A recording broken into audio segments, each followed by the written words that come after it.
are doing great. I'm Preeti, your host for today, and I'm excited to welcome you all in this session on Cybersecurity Fundamentals. Now, I'm delighted to introduce our speaker, Mr. Jasmeet. He is a seasoned and international corporate trainer, best-selling author, and expert in digital marketing, cybersecurity, and ethical hacking, and advanced Excel with over 30 years of experience. A passionate content writer, motivational speaker, and life coach. Sir is deeply committed to inspiring and transforming life through knowledge, purpose-driven training, and impactful communication. We are truly excited to have him with us today to lead this insightful session. Let's give a warm welcome. Over to you, sir. Thank you so much, Preeti, for that lovely introduction. And hi, everyone. Very good evening, guys. Guys, I'm sharing my screen and please let me know if my screen is visible, guys. Okay, I hope everyone can see the screen. Yes, thanks for that feedback. Hi, Prasad. And hello, Arauzi. Okay, I hope I'm pronouncing your name correctly. And my apologies in case I'm not. Okay, so hi, guys. Today we are going to learn all about cybersecurity. Now, cybersecurity may sound like a very boring topic, but let me tell you, it is anything but boring. Okay, let's understand how we can use cybersecurity day in and day out, and how you can protect your hard-earned money from the big bad hackers out there. So having said that, let's get started, guys. So what is going to be covered in today's class and what are we here to discuss? Okay, in today's class, we will see if we can cover what ethical hacking and cybersecurity is all about. We'll be talking about how using some free tools can cause problems. We will be talking about the tools that hackers are using to hack you and me. What is phishing and all the popular types of cyber frauds that are going on, and how you can protect yourself and how you can protect your businesses and your hard-earned money. Okay, so we are going to have a highly interactive session. It's not going to be me speaking and you guys sleeping. We will have it interactive. You guys are free to ask your questions in the chat box. Preeti and myself will respond as and when we can. Let's start talking about cybersecurity, guys. So guys, tell me, guys, how do you start your day? What is the first thing that you do when you get up in the morning? What do you do when you get up in the morning? How do you start your day? What is the first thing that you do? Okay, put some replies in the chat box, guys. Brush. No, Alim. What is the first thing that you do? First thing that comes in your hand is mobile phone. Am I correct? Holding mobiles, right? You start your day with mobile phone. You are seeing that someone special's last scene. Okay, what was she doing last? What was he doing last? You are looking at last scene. What is the last thing that you do before you go to sleep in the night, guys? Again, mobile phone. You start your day with mobile phone. You end your day with mobile phone. My dear friends, today, mobile is part and parcel of our life. Today, my dear friends, we are living in a digital world. I hope you agree. Everything that you have is digital. So with that understood, let's talk about the world that was going on. So we are talking about power first. Who were the most powerful people in the ancient times? So in the ancient times, my dear friends, power meant strength. The person who was strong used to rule over the weak people. Very simple. Strong person, he knows how to use the sword, he knows how to use the bow and arrow, and he used to kill the people who were weaker than him, and he became the king. Okay, so power meant strength. Okay, then came the medieval times. In the medieval times, wealth was power. People who had gold, silver, jewelry, diamonds, rubies, platinum, blah, blah, blah. These were the people who were considered wealthy people and powerful people. So these wealthy people were ruling over the weak people, were ruling over the poor people. Then came the modern times. In modern times, what is power? Assets. People who have assets are considered wealthy, are considered powerful. Now, guys, welcome to the 21st century. In 21st century, what is power? Is gold important? Is oil important or is something else important? What is power in the 21st century, guys? Let's have some replies in the chat box. Yes, Alim, that's the right answer. Okay, so what is the right answer? Yes, Prasant and Alim and Anju, Anuj, Kartikeyan, Kavita, everyone. Yes, data is the power in the 21st century. The people who have data are considered the most powerful and the wealthiest people on the planet. You don't have to search anywhere beyond. See, look at Bill Gates, look at Jeff Bezos, look at Elon Musk, look at Mark Zuckerberg. These are some of the biggest names on the planet. What is the one thing that they have? They all have access to petabytes and petabytes of data, right? In fact, let us talk about data. How much data can be generated? How much oil can be generated? How much gold can be generated? My dear friends, there is a limit to how much oil you can dig out of ground. There is a limit to how much gold you can dig out of the ground. But my dear friends, there is no limit to how much data a person can generate. Hmm? So how much data is being generated today? In fact, it is said that in the history of mankind has been living on planet Earth for billions and billions of years, right? I don't know how much, but probably billions of years. In billions of years, human beings have not generated as much data as is being generated right now per internet minute. In one internet minute, my dear friends, we are generating petabytes of data. Look at your WhatsApp. How much data is there on WhatsApp? Petabytes of data every minute. Okay. What about Instagram, YouTube? YouTube is uploading more than 400 hours of content every minute. Just imagine that. Okay, so YouTube, Instagram, Facebook, LinkedIn, WhatsApp, Twitter, Snapchat, Pinterest. Oh my goodness. If you see, even big data companies are getting exhausted in managing all that kind of data. This is the sheer amount of data that mankind is generating in today's world. Okay, coming back to the topic of digitals. Okay, why we are living in the digital world, everything that you own is online. Let me ask you a question, guys. Okay, how much physical cash do you have in your pocket right now? Hmm? Let's have some responses in the chat box.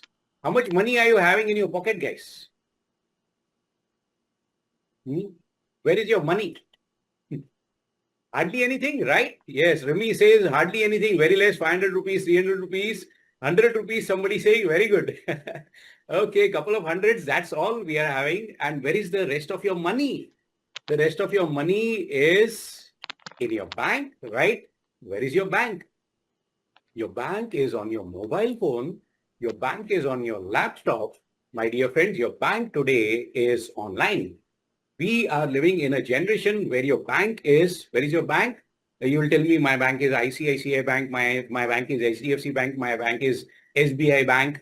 My bank is in this branch over here. Sorry, no, your bank is not in that branch over here. Your bank is in the air. It is right here. It is called core banking. Your bank is on your mobile phone. Your bank is on your laptop. Your bank is right here. Your bank is online. All right. And if you want to rob your bank, if I want to rob your bank today as a hacker, I don't need to go anywhere near your bank. To rob your bank, what do I have to do? I can go to Starbucks. I can order a cup of coffee. And while sipping a cup of coffee, I can rob your bank using your password. That is all. Okay. Using the same Starbucks Wi-Fi, I can rob your bank. That is the world that you and me are living in. I hope you will agree, guys. Okay, so your bank is online. What about the businesses? So my dear friends, if you want to buy that latest mobile phone, what will you do? Will you go to the local shop to buy your mobile phones? Or will you go online?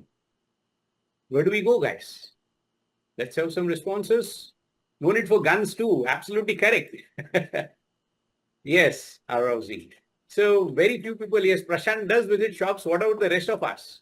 Right? Almost all of us will go to Flipkart, will go to Amazon. Chitralekha says Amazon, Pratish says Amazon, eBay, Abhisha says eBay, Neeraj says online. Right. So today, where are all the businesses? Today, the businesses are online. In fact, Bill Gates says that today, if your business is not online, your business will soon be out of business. So, my dear friends, the businesses are online. Your bank is online. What about your money? Okay, I live in Mumbai, and for me, carrying cash is no longer necessary. Whatever I want to buy, I just press a button and I can get the stuff on my e-wallet, that is Paytm, GPay, PhonePe, etc., etc. Right? So these are my e-wallets. Today, your cash or your wallet is online. Today, your business is online. Today, your bank is online. All your data, every single thing that you own, my dear friends, is online. I hope you will agree. Okay, and unfortunately, so are the hackers. And that is why we are in this class.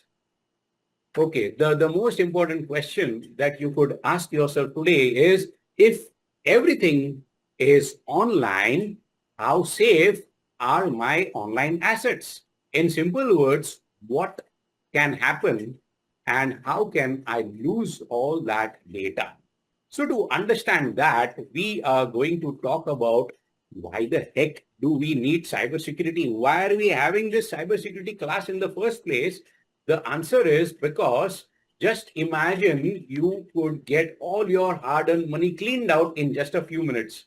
Okay, I am working with the police, I'm working with the cybercrime cell, and I am working with the government day in and day out. And you know what? There are people standing outside the police station crying, sir, I just shared one OTP with somebody and all my entire life savings gone.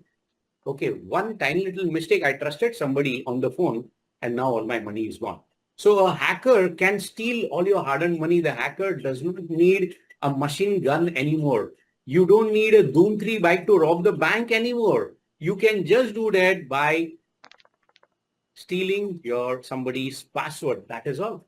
Your credit card could be hacked, my dear friends. Your bank balance could literally become zero. Okay, once upon a time, there was this guy called Osama bin Laden. I think it was the year 2001, if I'm not mistaken. So Osama bin Laden wanted to destroy the economy of his enemy country. That he wanted to destroy the economy of America. So what he did was he brought some aeroplanes and he brought the twin towers crashing and he killed lots of people. So the stock market was crashed. Okay, to crash the stock market, he had to destroy two buildings. Today, if Osama bin Laden was alive, my dear friends, he would not need aeroplanes to destroy the stock market. He could hire a hacker to do that. Okay, today a hacker, just imagine if a hacker can just crash the stock market for 10 minutes. Okay, it's not no longer possible to crash the stock market so easily. But if you could just crash it for 10 minutes, can you imagine the chaos that will happen?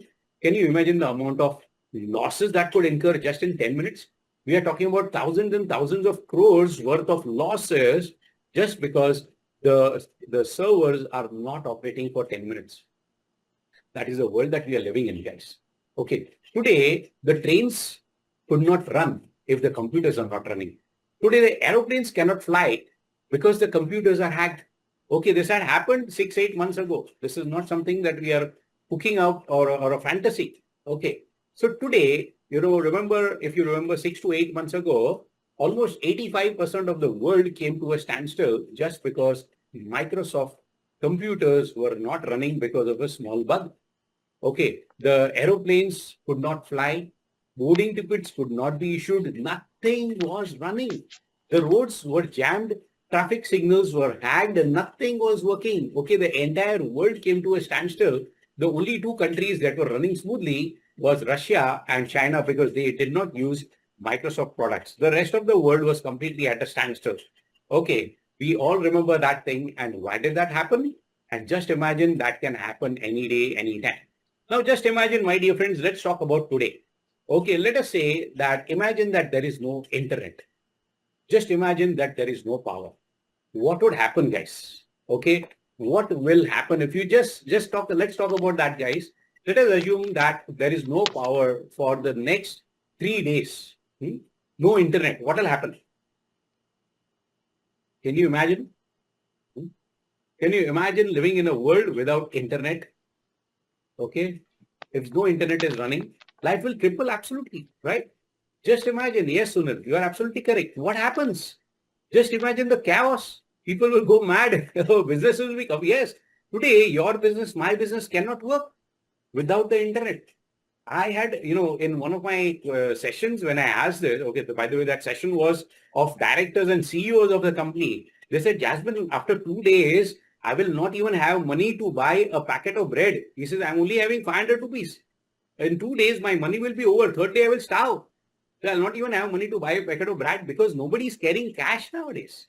So there's no internet, so you cannot even use your digital currency. Okay, yeah, life is dead. Exactly right, Mohammed.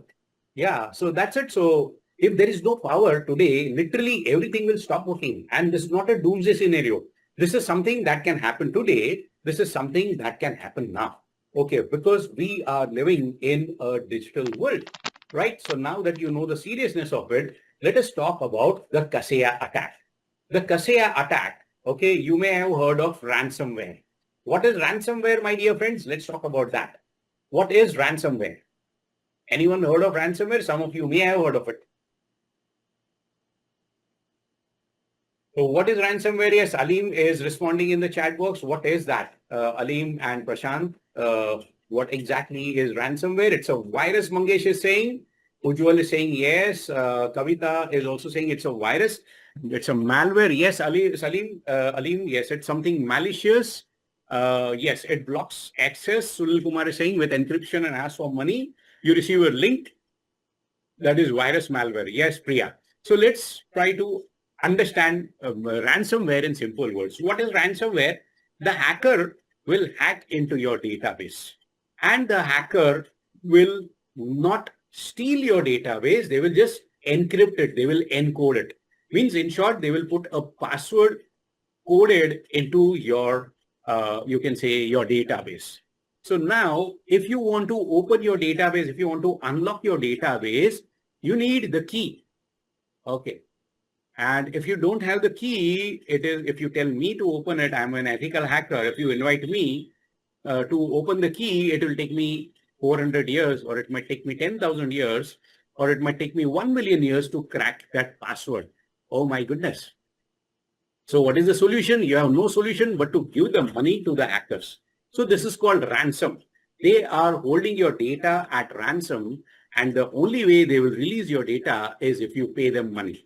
So Kaseya attack was one of the biggest ransomware attacks in history. Who did they attack? They attacked 1,500 organizations. We are talking about banks, government organizations, universities, hospitals, schools, colleges, small businesses, supermarkets. Okay, lots of people were hacked. Just imagine if a hospital is hacked. Okay, there is a patient in the ICU struggling between life and death. The doctors are giving the medications, and suddenly the hospital computer is hacked. My goodness, can you imagine what will happen? Hmm? What will happen next, guys? Okay, now suddenly they don't know what kind of medication is going on. They don't know what kind of, you can say, treatment is going on. And suddenly all the data is wiped out. Now the doctors have no choice but to immediately pay the ransom. Okay, otherwise the patients will start dying. I'm not talking about one or two patients. Every patient will start dying because of that. Or if you give the wrong medication, because nobody writes it nowadays. Everything is on the computers. So just imagine 1,500 organizations like banks, government organizations were all targeted, and they demanded more than $17 million was demanded by the hackers. Okay, who was behind this attack? Guys, we don't know for sure, but it seems that there was a group called the R Evil Group.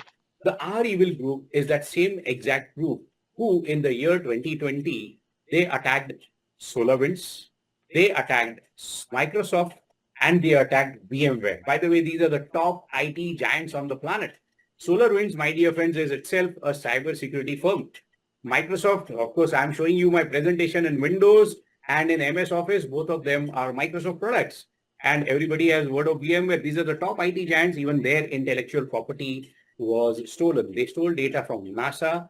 They stole data from US government, from the UK government, from the NATO, European Parliament, US Treasury, US Department of Commerce, US Telecom Department. My goodness. So you can see the sheer amount of attacks that are happening. These are huge and multi billion-dollar organizations. The top IT giants were not spared. Okay, what about you and me? Okay, now let us talk about cyber warfare. Today, the world is entering into the new age of cyber warfare. Let us understand cyber warfare, my dear friends. So today, if you are listening to the news, there is a war going on between Russia and Ukraine, war going on between Israel and Iran, war going on between so-and-so country to so-and-so country. There's China and Taiwan and this and that. What is a common thing that you are hearing? How many soldiers were killed? Well, there are no soldiers. Nobody's fighting the war using soldiers. How are they fighting the wars? They are fighting the wars with nuclear, sorry, not nuclears. They are fighting with drones, with missiles, with those bunker busters, with those, what do you call, those GPS and satellites and all. This is how the war is being fought, my dear friends. So today, war is not being fought in the conventional way. Okay, there are GPS satellites and all, they are deciding what goes where, and this precision targeting is happening. Okay, so let's talk about how the wars are being fought. In fact, today, a lot of wars that are there. Okay, Prasant has asked the question there. Prasant Chandrapa is curious to know about how the ransomware attack was solved. Okay, that's a great question. In fact, when you are talking about the ransomware attack, it's a good that you asked this question as far as ransomware attack is concerned. So basically, a lot of companies had no choice but to pay the ransom. In many cases, what happens is if the people are, if the governmental organizations and if the the organizations are very good people, they have backups. So we used older backups. Most of them use older backups, because paying ransom to these hackers is not a good idea. The hackers usually take the ransom and they still do not give you the keys. Okay. So it's quite a challenge. So it's not as if that just because you paid the ransom, you're going to get data, because you cannot trace them any which ways. Okay, and the ransom is never demanded in cash. The ransom is never demanded in the form of, you can say, a check or in the form of net banking, because of course we can trace them. If you give them cash, you can catch them. If you give them net banking, you can trace them. The demand, how is the ransom given? The ransom is given in Bitcoins, in the form of cryptocurrency, and that is untraceable. So that's basically what is happening. Okay, so the solution, since $70 million were demanded by hackers, many companies had to pay the ransom. Many companies did not pay the ransom because they had backup. Okay, I hope I've answered your question, Prasan. All right, so now the $1 million question is, can you be hacked? And if yes, the question is how? All right. So yeah, most welcome. That's great of you to ask your questions, and feel free to keep on asking such questions. You can even comment in the chat box. So that's pretty good. So now the question is, can you be hacked? So I need a volunteer, guys. I need one person from the group who can unmute and volunteer. I'm not sure, Preeti, is it possible to volunteer to have a volunteer unmute themselves? No, sir. No? Okay. In that case, Preeti, can I hack you, please? I need a volunteer. Sir. Yeah, Okay, sure. Preeti is okay to be hacked. Oh, wow, that's great. Thank you, Preeti. Yes. So I think we all of us should give Preeti a very big hand for allowing me to hack her. So Preeti, I'm going to ask, assuming that Preeti is one of my victims, okay, I'm going to ask Preeti some very stupid and weird questions. And Preeti is going to think that this guy has gone mad. Okay. But anyway, please bear with me. There is a reason why a hacker asks these details. So if I want to hack Preeti, let me tell you, I've got 12 years of experience as a hacker, and I'll tell you it is impossible for me to hack Preeti unless she gives me some information about it. Okay. So before I can hack anybody, okay, I need to have information about that person. Which kind of computer is Preeti using? I don't know. Where does Preeti stay? I have no idea. Okay, what kind of mobile phone is he using? Is she having an Android? Is she having an iOS? Is she having something else? I don't know. I cannot hack a person. Nobody can hack you if they don't have information about you. So first things first, we need to find information. So let's play a game now, Preeti. I hope you're ready for it. All right. So Preeti, the first Yes. question is, I am a total stranger and I'm asking you for your smartphone. Excuse me, Preeti madam, can you please give me your phone? I have to call my mom. It's very urgent. What will you do, Preeti? Will you give me your phone? Yes or no? Maybe yes. Okay, so that's a very nice girl that we have in the class. Preeti is saying maybe yes. So guys, what can a hacker do with Preeti's phone? Tell me, I'll just take her phone for 5 minutes. I will go out and in 5 minutes, what will I do with the phone? Only 2 minutes, not even 5 minutes, 2 minutes. Chalo. Yes, Sunil is laughing there. And first you praise her, clone the phone. Yes, Sudhir is saying, I'll clone the phone. Sunil is saying, I'll download some app, install malware. Absolutely correct. So I will take Preeti's phone. I will come back in 2 minutes. Thank you so much, Preeti madam, for giving me your phone. Okay, and what will I do with that? I will install a malware in her mobile phone. After 2 minutes, I'll give her the phone back. Thank you so much. And what is there now? From now onwards, whatever Preeti madam is doing, I will be able to see in my computer. Preeti might be in one part of the world, I might be in another part of the world, but I will be able to read all her WhatsApp chats. I will be able to read all her Instagrams. I will be able to hear every single conversation that Preeti is having on her phone. In fact, I will be able to see everything that she is doing. How scary is that? So Preeti, can you share your phone with me, please?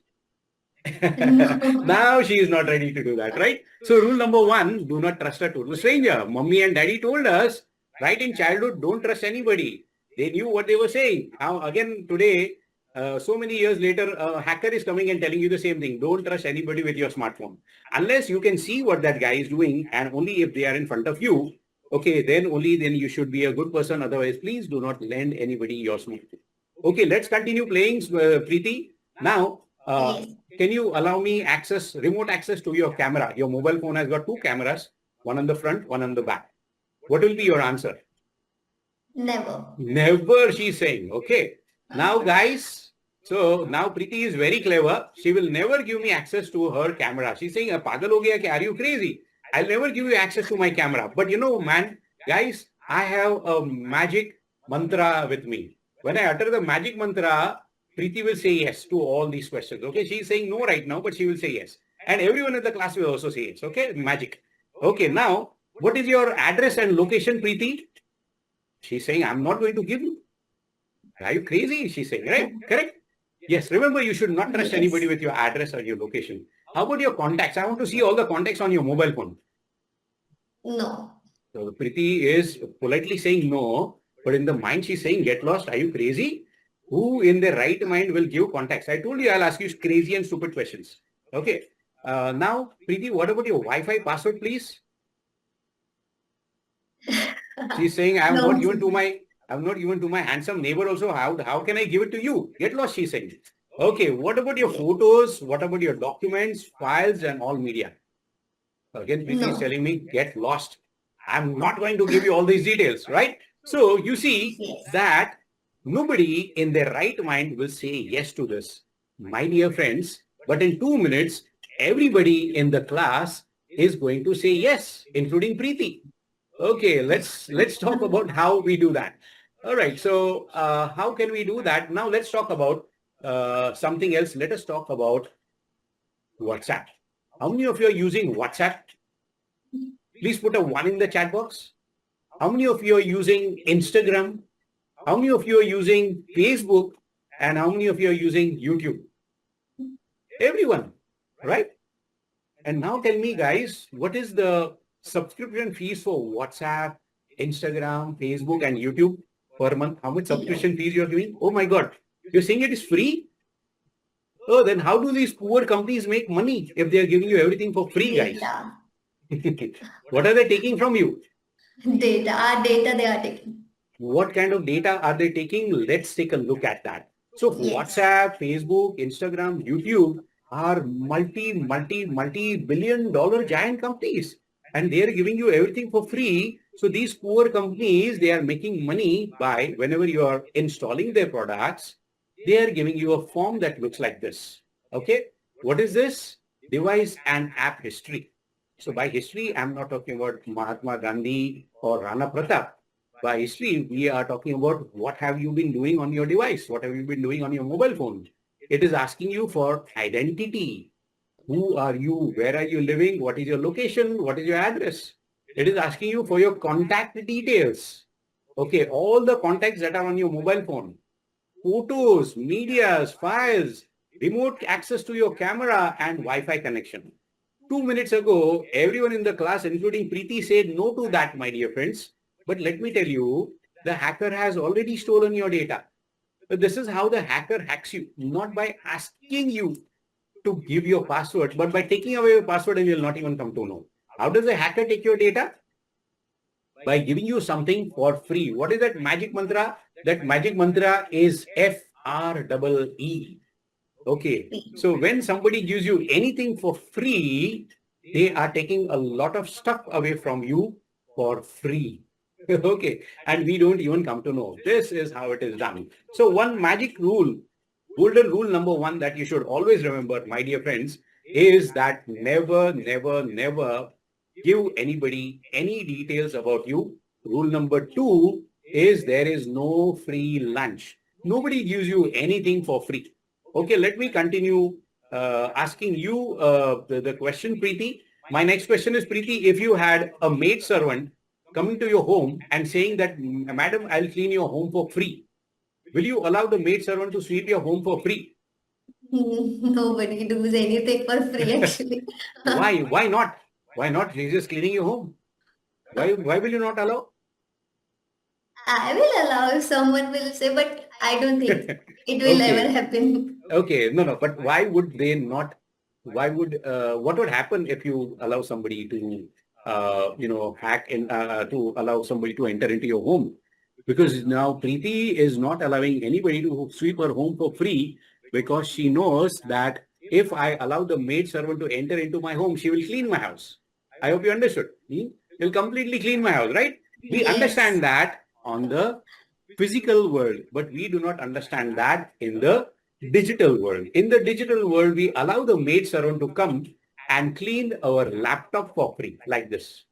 And we allow the maid servant to come and clean our mobile phone for free, like this. Okay, so unfortunately, my dear friends, this is where the cyber security awareness is lacking. What are you doing? You are downloading a free tool. What is that free tool doing? It is a maid servant, it is a Kamwali bai coming and cleaning. And what else? That's all it is doing. No, these are very good people. They are only cleaning up your kachra and going away. They are not taking any data. Am I correct? Okay, you got the answer. All right. Okay. So that's basically, and thank you so much, Preeti. I hope I have not harassed you so much. No. Thank you for volunteering. I had no choice but to ask you for volunteering because you're the only person who can speak. All Yes. right. So that's as far as cybersecurity is concerned. So my dear friends, rule number one, there is no free lunch. If anybody gives you free, anything for free, please run. Please run. They are cyber frauds. Okay. Let's look at another scenario. I'm not saying that these companies are fraud. Okay. By the way, I'm just giving you this as an example. Okay. I don't want these people to come and sue me. I'm just giving you this as an example. All right. Now let's talk about the gadgets used by hackers, some of the gadgets that hackers use. Now, the mission is in the first half. My goal is to scare you guys. Okay. So let's see if I can scare you guys by showing you some of the gadgets that hackers can use. So I've got some questions in the chat box. Let me answer that. So, all right. Sir, how do you handle such scenarios like apps asking access to our data? All right, Prashant, that's a good question. And what to do if people get into my Wi-Fi? I can easily reset the password. So Akhil has asked a question saying that what can anyone do if they get into my Wi-Fi? So Akhil, do you know whether your neighbor is using your Wi-Fi or not? Your neighbor has been using your Wi-Fi for 6 months. How will you know? How many people, how many people actually change their Wi-Fi passwords? When was the last time you changed your Wi-Fi password, Akhil? So that's the whole point. Sometimes, the hackers are so clever, they'll do it in such a nice way, you'll not even come to know. Right, Akhil? I hope that question is answered. That's the whole point. We are not aware that my neighbor is doing that. Okay, it's unlimited data. It won't expire. There's no losses. No. Okay, Akhil. What if I came there and I used your Wi-Fi password and then I sent the message to the President of America that I'm going to kill you from your Wi-Fi? What will happen, Akhil? Who will go behind bars? Or if I commit some cyber crime, if I perform some cyber terrorist activity, who will go behind bars, Akhil? Hmm? So what can they do with Wi-Fi data now, you know? Right? So that's the whole point. I hope I have answered your question, Akhil. So it's really scary. Okay, let's see the next question. How do you handle such scenarios like Prashant is asking? Prashant is asking some interesting questions today. Okay, sir, how do you handle scenarios like apps asking access to our data? How can apps, what can I do about it? So very simple solution, Prashant. If your data is more valuable, please do not download that app. If that app is more valuable, please do not worry about your data because the app is going to take your data. Okay. So, Prashant, let me answer this question in yet another way. Let's talk about WhatsApp. You know, whenever you are, downloading WhatsApp, what does WhatsApp do? Hmm? Prashant, what does WhatsApp do? It is asking for your camera access. It is asking for your, you can say, permissions for contacts. It is asking you permissions for this, permissions for that. What if you say no to that, Prashant? What will happen if you say no to that? It will not work. You will not be able to use it. So it is a simple solution. What is it? Simple solution? Either allow or lose it. Okay, that's it. So if you don't want, if your data is more critical, please do not use it. But in today's world, you cannot live without it. So that's it. You are compromised. All right. So yes, Sai Krishna is saying that Wi-Fi chipset can be used to crack the Wi-Fi password. Yeah, yes, that's absolutely correct. Yes, you can in the Wi-Fi you can have a monitoring mode that will tell you whether somebody is using that. It is sent from the email or the number, right? How would my Wi-Fi be held responsible? So whenever I make a video call, whenever I make you can see a Zoom call, whenever I make, you can say IP call that is done from your Wi-Fi, Akhil, and that is traceable back to you. Okay, even the email that I'm sending, I can create a fake email. I can create a fake email. They will not be able to trace my email, but they will be able to trace the Wi-Fi from which it came. Correct, Akhil? That's a good question that you asked. And it's good, but your Wi-Fi will be held responsible. Okay, because it comes from your Wi-Fi. They cannot trace my email because it's a fake email, but they can definitely trace your Wi-Fi. Okay, that's how it is. All right. So let's see. And that's where we can get started. All right. So there's an anonymous attendee who says every 1 month you have to change your Wi-Fi password. Okay. All right. Okay. That's a very good thing that you will be doing. What about public Wi-Fi that are open? If I do a threat email from those, will it be traced back to Starbucks? Yes, it would be. Yes, it would be. Right. So of course there are restrictions on what a guest can do from it or not. All right. So that's it. Sai Krishna, you can hold that Kali Linus question for some time and let me continue with my training. Yes, we'll talk about Kali Linux. Hold those questions because otherwise what happens if I start answering, the flow will get disrupted. All right. Let's talk about the gadgets used by hackers. So what kind of gadgets, as I told you, I'm going to scare you a little bit about some of the gadgets that a hacker can use. Let's say, for example, if I want to rob your bank. Okay, now as I told you, I don't need a machine gun or a Boom 3 bike to rob your bank. If I want to rob your bank, how will I do that? I can use something that looks like this. This is an ATM skimmer tool. This ATM skimmer tool is superimposed on top of your card reader. Okay, your card reader, whenever you are inserting the card, you will find that the card is, it's a little difficult for you to put the card inside because this ATM skimmer is not exactly the same size. So it is a little difficult. And when you remove the card, what happens is, wow, your credit card or your debit card has been read. So the hackers have got your card details. Now, what is left? We need one more thing. We need the ATM pin. So for that, what the hacker will do is now the hacker will superimpose one normal looking keypad that's a fake keypad that looks just like the original one. And now, my dear friends, you can check your balance in 5 minutes. Your bank balance will be zero. The hackers have got your card. Your hackers have got your PIN code. Okay, that's basically how the banks can be robbed. And as cybersecurity professionals, as penetration testers, as white hat hackers, we met and we talked about this to the ATM companies. And the ATM companies listened to us and they said, okay, you're right. Okay, if you put the card inside it, it will be hacked. So what they did is they solved the problem. How did they solve the problem? They created Wi-Fi credit cards. Okay, so tell me guys, does Wi-Fi credit card make the life of a hacker easy or more difficult? Actually, yes, it has made the life more easy. Today, we are using Wi-Fi to pay our FASTag billing, right? We are using FASTags to pay our, what do you call uh, toll taxes.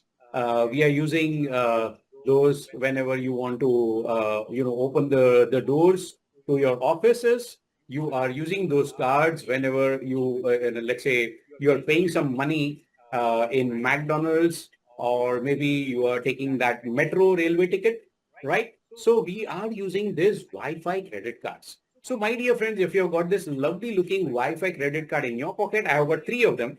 Okay, if you've got this in your pocket, and if I want to hack you, if I am a hacker and I am a hacker, and if I want to hack you, all I need is a mobile phone that has got NFC. NFC stands for Near Field Communication. Near Field Communication technology means if your Wi-Fi credit card is coming anywhere near my NFC reader, in that case, my dear friends, I can read your credit card information. I can read your debit card information.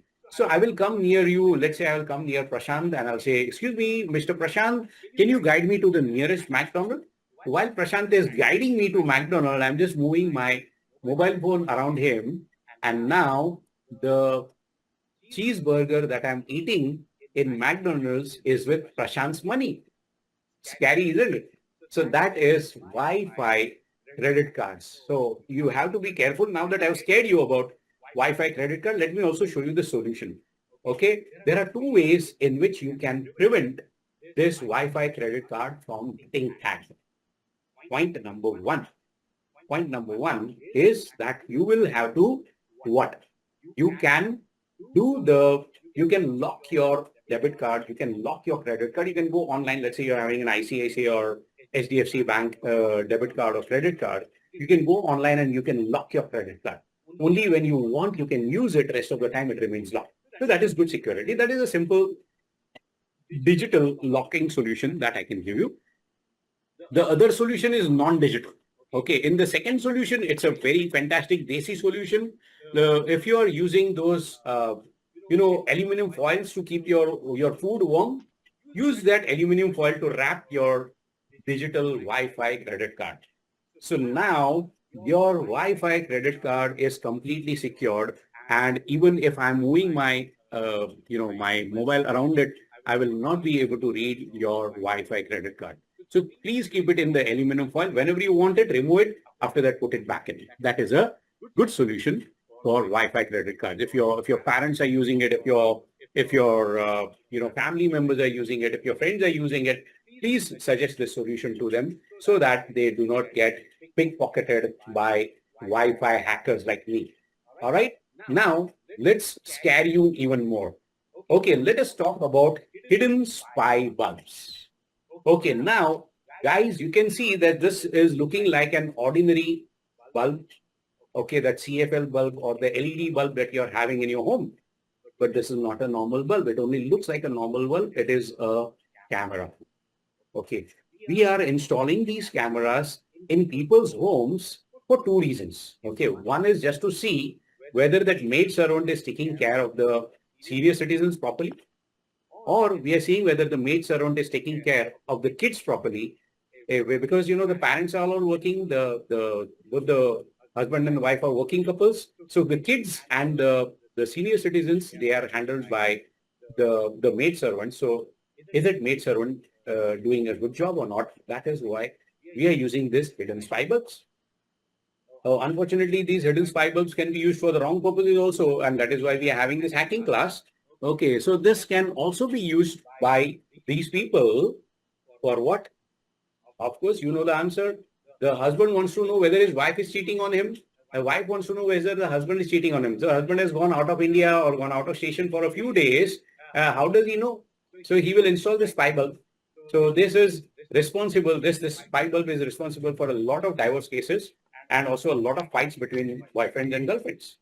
Okay, not only can this hidden spy bulb be used for that, unfortunately, these bulbs are also being used in ladies' changing rooms for obvious reasons. I'm sure you understand. Okay, and talking about ladies' changing rooms, you can also find these kind of spy hook cameras, hidden spy hook cameras in ladies' changing rooms. Okay, these are supposed to be banned, but unfortunately, you can see that certain of these items are available, very easily online. So we should be very, very careful that there are no such spy hook cameras lying around there. It looks like a normal hook on which you can, put your, hang your clothes, but it has a hidden camera in there with recording, worth around 1 week's recording on it. Let me scare you some more. Let's talk about spy socket cameras. So these hidden spy sockets, now you can use these sockets for charging your mobile phone, but these are also containing a camera that looks so ordinary that you cannot make out. Okay, it's a socket, it's a camera in there, and I could have installed one in your home, and you wouldn't even come to know. So the next time you're going into that hotel room, you're going into that OYO room with your family or with your friends, please make sure that you verify whether these kind of cameras, this looks like a normal spy bulb, it's a bulb holder, but it has got a hidden camera inside it. Okay, we have even one on a button, like the coat that I'm wearing right now has got a button on it, and that button could contain a hidden camera in there. There could be a hidden camera in the glasses, similar to the glasses that I am wearing right now. So that glass could also contain a hidden camera in there. And it's very easily available. These are the screenshots of, you can say, the actual links from which you can buy them. Okay, or I could give you a hidden spy wall clock that looks like a perfectly ordinary wall clock. Or I could give you a clock on your table. In your bedroom, I could give you a clock. And just imagine now I'll be able to see 24 by 7 whatever you're doing, guys. Okay, how scary is that? Or it could be in the form of a power bank. Okay, it's a very expensive power bank. Of course, it can charge your mobile phone, and it can also record all the conversations that you are having in your home or in your office or wherever you are with high quality, HD quality recording. And no, the light will not glow. You will not even come to know. Okay. Or I could give you a ladies bag. This lovely looking ladies bag is used in sting operations, which has got camera, which has got audio, and which has got all the accesses. So, when you want to perform sting operations on the leaders, on the politicians, or on the Bollywood personalities. So usually these ladies bags were used once upon a time for that, but they are still available. So as I told you earlier, my first mission is to scare you. The second mission is to give you the solution. Okay, now I have scared you about these hidden cameras. Let's talk about it. How do you know whether there is a hidden camera inside that hotel room in which you are checking in with your family? How do you know that there is a hidden camera in the room in which you are having that confidential meeting? So there are two ways. One is called the spy bugs detector. You can use this spy bug detector. You can move it around the room. And if that or there are any hidden cameras, it will instantly start beeping. That is one way. The second one is using the Ping app. Let me just take you to the Google Play Store. So just go to Google Play Store, and in the Play Store, you can download FING, Ping app. Hmm? So this lovely looking tool, and it's a very beautiful tool, very nice tool. You can download this tool for free, and you will see that it can discover all the devices that are connected to the Wi-Fi. So earlier somebody had asked me, how do I know whether my neighbor is spying on me or not, or whether my neighbor is using my Wi-Fi? This is how you can see whether your neighbor is using your Wi-Fi, or if there is any device on your Wi-Fi which is not supposed to be there, you can delete that. Okay, then other thing that it can do is it can see every detail of the devices that are connected. It can secure your network from external attacks. And the reason why we came here is obviously because we want to see hidden cameras that are there. So this tool, of course, it's not a free tool. For 99 rupees, you can get the hidden cameras feature. Rest of the features, some of the features are free, some of the features are paid. So this feature is for, I think, 99 or 199. I'm not really sure. But, if you are really, really worried whether somebody is spying on you in that hotel room, it is always a good idea to go for this tool, and you can check for unknown cameras that are around there. So this is where you use this. I'll share this link right there in the chat box for you guys. Okay, or you can very well go and search for it on Google as well. Okay, so I see a lot of questions coming over here. Okay, RFID tags. Uh, Ganeshan says, sorry to interrupt, but then why are banks giving this risky options in cards? All right. So Ganeshan, that's a good question. Why are the banks giving this thing? Because they are also giving you, everything digital is having its inherent risk. So they are looking at they are looking at the, what do you call, the convenience features. They are not looking at the risk factors. And that is why, they do not think of the risk factors. That is where they need to hire ethical hackers like us. And we are the people who will tell them this is there.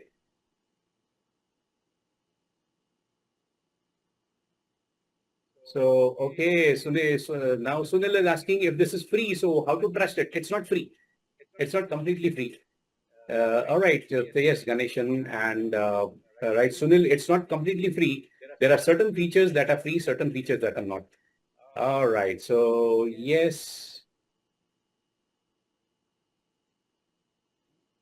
All right, so let's continue, guys. So we have learned a lot about how this can be done. All right. So let's see if I can answer some of those questions later on, uh, just to clear up the chats.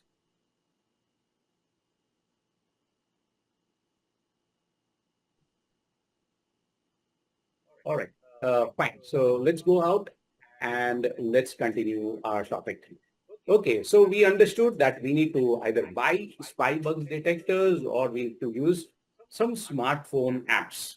Okay, so these are the apps that will tell us whether somebody is spying on me or not. Now let us talk about hacking a car.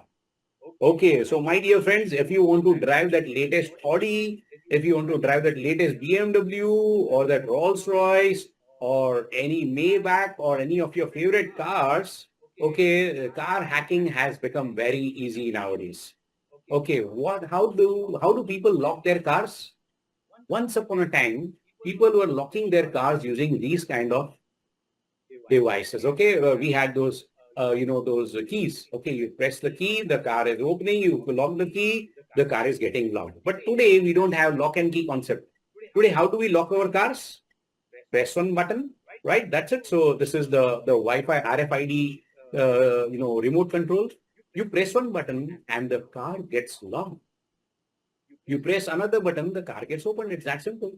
Okay, now if you are using a roll jam device like this that you can see, it looks like a pen drive without the covering on it. So this roll jam device is a lovely tool that the hackers will use. So next time you're going into that parking lot and you're pressing the button, okay, what if, you press the button, but the car did not get locked. So what will you think? Oh, I think I must not have pressed it properly. You press it again, and this time the car gets locked properly. It is beeping. Okay, now you know that the car is locked. But what happened to the previous signal? The previous signal was captured by the hacker, and the hacker is sitting there in the parking lot with his or her laptop. Okay, the hacker is watching that now you are going into the mall or you are going into the office. And then what the hacker will do is the hacker will come near your car, he'll press the button, and your car will get unlocked. How cool is that? Okay, and how dangerous is that? By the time you're back, the hacker has stolen all the parts from your car and sold it to the nearest garage, or even worse, the hacker has taken away the car and he is using it for some illegal purposes. So you just imagine for $20, this tiny little roll jam device is available and you can literally drive away any cars. So these are, I'm not showing you these things so that you can do these. I'm showing you these things so that you can be educated and you can become aware that these kind of things are there. So remember, please, please, please do not misuse what you're learning in today's class for any illegal purposes. The reason we are demonstrating this is just to make the public aware that, my dear friends, such things exist. Most of the people have no idea. Until today, I don't think even you had any idea that things like these are existing. Let's talk some more about some of the tools. Let's talk about keyloggers. So if I come to your home, if I come to your office, please don't allow me anywhere near your computer. What can I do? I can install a keylogger like this. The keylogger comes in between your motherboard and your keyboard. It can be a PS2 keyboard, it can be a USB keyboard, or it can be a Wi-Fi keyboard. It doesn't matter. I'll just plug this in. And now as soon as I plug it into your computer, now this device will be sending the hacker all the information about whatever keystrokes you are pressing. Whatever you are typing on your computer, that letter that you're typing, that email that you're typing, those documents, confidential documents that you're typing, or those passwords that you're typing, whatever you're typing, it is capturing that and it is sending it to the hacker in real time or at specific time periods that the hacker can set. Dangerous, isn't it? So that's the key loggers technique. Okay, the next thing that I can do is I can give you a rubber ducky. What is a rubber ducky? So this rubber ducky thing, this looks like a normal looking pen drive, but it is not just a normal looking pen drive. So if I come to your office or if I come to your home and say, excuse me, can you just give me a printout of this PDF? You are a very good person, so you will accept my pen drive and you will insert the pen drive and you will give me the printout. So because it is my flight ticket, you will happily give me the printout. What have I done? While you have inserted my pen drive went inside because it has got some hidden mechanisms in there. It has got those chips. It is a program to steal your passwords. So while you were printing my ticket, it took you 30 seconds to print the ticket. In those 30 seconds, what have I done? I have stolen all the passwords that are stored in your browsers, in your operating system, and anywhere else. Just like that. That is what a rubber ducky does. All right. Now, one more scary thing, guys. Let us talk about your mobile phones. So let us say that your mobile phone is running low on battery. You've got 2% battery or 1% battery only. What will you do? You will run to the nearest public charging point. So when you are going to the nearest public charging point, my dear friends, please, please, please do not plug into public charging points unless you have your own charger. Okay, if you have got your own charger, you have got your own cable, please do not plug in there. If you're seeing somebody else's charger plugged in, do not plug into that because it is quite possible that this could belong to a hacker. This cable that you see looks like an ordinary cable, but it is not an ordinary cable. What is that cable? This cable could be a cable coming from a hacker, my dear friends. Okay, this cable will suck away all your data. That is why, because it is sucking away all the juice. That is why it is called as a juice jacking device. So while you are charging it, what is happening is it's stealing your passwords, it is cloning your phone, and you know what, it can steal your SMS and all that. And after 2, 3 days, they will perform the transaction. You will not even be able to correlate also. You will say, I have not given my OTP to anybody. How can the hacker hack me? This is how the hacker has hacked you.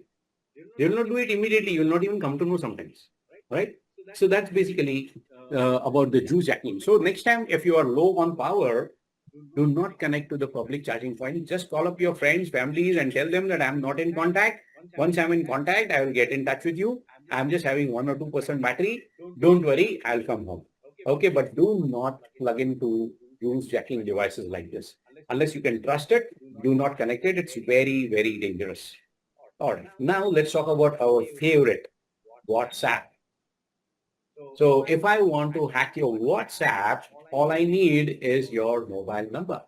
You just give me the mobile number, your WhatsApp number, and I just have to press the hack now button on this tool. It will give me all your WhatsApp chats, not today's WhatsApp chats, the whole year's WhatsApp chats, including today's, of course.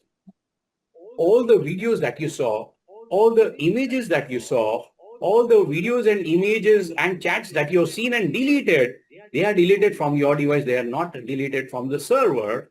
And this is being accessed there. Okay, now I know this is really, really scary, but don't worry, this WhatsApp hacking tool is no longer available because we have ensured that this is removed from the world. Once upon a time, this tool was very easily available on the dark web. Now, thankfully, this tool is no longer available. It is banned all across the world. Okay, and then there are spying tools. These are called as mirroring tools, spying tools, or mobile cloning tools. What can they do? They can replicate your mobile phone literally within minutes. All that you have on your mobile phone, literally within minutes, it will create an exact replica of that. And now the hacker will be able to see anything and everything. That is what we were talking about earlier in the day when we were talking about Preeti. If Preeti gives me her phone, within 2 to 3 minutes, I'll be able to have a clone on my computer. And now, no matter where in the world I am, I can see everything that Preeti is doing, right? So this is basically the spyware and smartphone monitoring tools. All right, guys. So let's see if there are any questions. Preeti, if you could read out some of those questions for me, it would be really awesome. Sure, sir. We have a question. Pratik is asking if camera connected with wire, how to detect? If camera is connected with a wire, whether it is connected with a wire or whether it is connected with Wi-Fi, these tools will detect it. Okay, they will beep. Okay, the hidden tools, no, they will beep. So it will show you that. Okay, and wire is there, so you can trace the wire very easily. Okay, a good question, Pratik. Yeah, next one, please.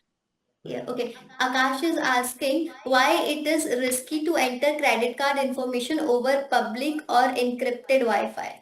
So entering credit card information over public Wi-Fi is going to be risky because, if it is encrypted, we don't have a problem. But if it is not encrypted, it is risky because what happens is there are sniffer tools, a lot of sniffer tools. You may have heard of a tool called Wireshark, and there are so many others. Using those sniffer tools, let's say that you are sitting in Starbucks. I am sitting in Starbucks. I'm a hacker. You are using your, credit card to make an online transaction or a banking transaction. I will be able to steal your password in real time. Okay, so that's why you should not be doing that. If it is encrypted, there is less danger. But if it is not encrypted, in that case, it is risky. Okay. Okay. Thank you. Okay. Another question. Ishwar is asking how to find attacker location. How to find the attacker's location. All right. So now that is called cyber forensics. Cyber forensics is basically tracing the person from where they are. So there are so many ways of tracing a person. Let me tell you guys. Okay, if I want to trace you, okay, how can I trace a hacker? All right. So there are so many ways. One is through your IP address. Okay, now there are two types of IP address. One is your public IP. Your public IP is your internet service provider. And second one is your private IP address. Your private IP address is your device IP address. The second way in which I can trace you is using your MAC address. Your MAC address is the address of your network card. Okay, your network card or your NIC network interface card or your LAN card. Okay, this is like your fingerprints. No two fingerprints in the world are the same. In the same way, no two network cards have got the same MAC address. In simple words, your laptop and my laptop has got a different MAC address. Your smartphone and my smartphone and everybody's smartphone has got a different MAC address. So through your MAC address, you can be traced. The third way you can be traced is, of course, through your IP address, I can figure out where in the world you are. Okay, unless you're using VPN or Tor. Even if you're using VPN, we can trace you. So it's a myth to think that just because you're VPN or just because you're using proxy, you cannot be traced. The third way is your operating system. Your operating system, whether it is Windows, whether it is Linux, whether it is, what do you call, Android or Mac or iOS, it doesn't matter. Whichever operating system you're using, that operating system also contains those logs, and through that you can be traced. Your browser can give me the details about you. Your search engine can give me details about you. Your cache can give me details about you. There are cookies on your mobile, on your computer, on your browsers, on your laptop that are giving information about you. So there are so many mechanisms through which you can be traced. So if you really want to protect yourself, you have to protect all of these. If the hacker makes one mistake, and the hacker never has enough time to cover all this. And that is how the hacker can be caught. I hope I have answered your question there. Yes, sir. Thank you. Okay, another question Ganeshan Govindan is asking, Yeah. sir, WhatsApp is still tracking our history, even deleted, and WhatsApp says our conversation is end-to-end encrypted and secure. Okay, that's a great question. Remember, WhatsApp says it is end-to-end encrypted. So if I am having a conversation with you and you are having a conversation with me, nobody in between can do that. But we never said anything about WhatsApp, no? Hmm? Are you telling me that WhatsApp also cannot read your messages?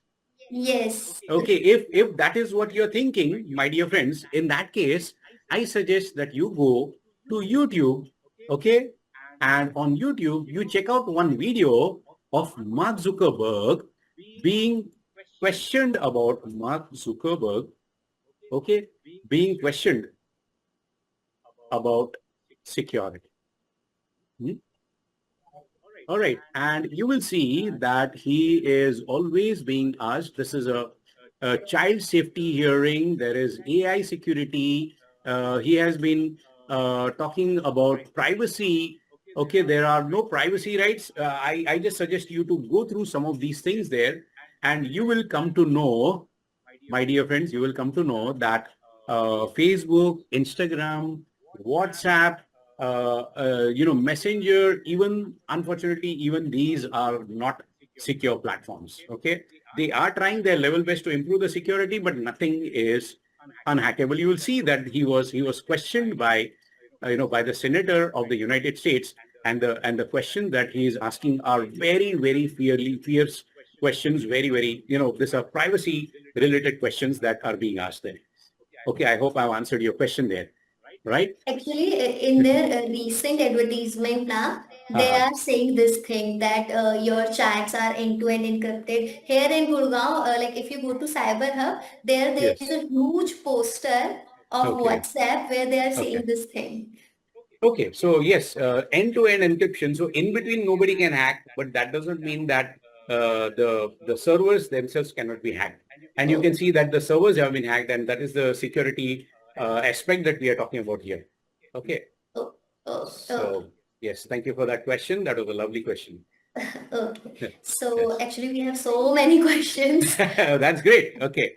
So good. Okay, so Bhavni is asking, what Yeah. are the things needed to find a hacker and how can we live if everything in social media is risky? So, Omni, you can book a flat on the moon. That is the only way left, okay? Because some people said, let us do kheti wadi, let us do farming, because even that is not possible nowadays. So, sorry, let me tell you one blunt, bitter truth about the 21st century. So, Omni, there is no such thing called privacy. Privacy is a myth. If you think that whatever you are typing is personal, I only have one answer for that. Bullshit. Okay. So everybody is being spied upon. Okay. That is the honest and better answer. Okay. So there is no privacy. There is no privacy. There is no privacy. Okay. Next question, please. Okay, Ishwar is asking how to avoid all for hacker if any tools. How to avoid? Okay. I think what Ishwar is asking is how can I prevent getting hacked? Yes. Okay, nobody in the world has an answer to that because everybody is getting hacked. Okay, in fact, we are having this cybersecurity class only for this one purpose to raise that awareness. Okay, we are going digital. Everybody is going digital like crazy, but how secure are we? Have you seen the cybercrime? If you do not believe me, just come with me to the cyber police once, or go to your local cyber police station once and see how many people are getting robbed on a daily basis and how much money is being robbed. Nowadays, you don't need machine guns, you don't need knives to rob people. Robbing is done digitally, my dear friends. Okay. It is rampant, and simply because the reason is because we are not yet cyber savvy. We are not ready for the digital technology. We are rapidly evolving. We are not ready for it. Okay. Yes. Next question, please. Actually, I got to know there's a scam going on nowadays. Whenever we order some parcel now, so it comes Yeah. with a slip like where our name is mentioned, our address is mentioned, our number is Yes. mentioned, Yeah. Yeah. and we throw that box, and Correct. people are like using that for Correct. hacking and doing.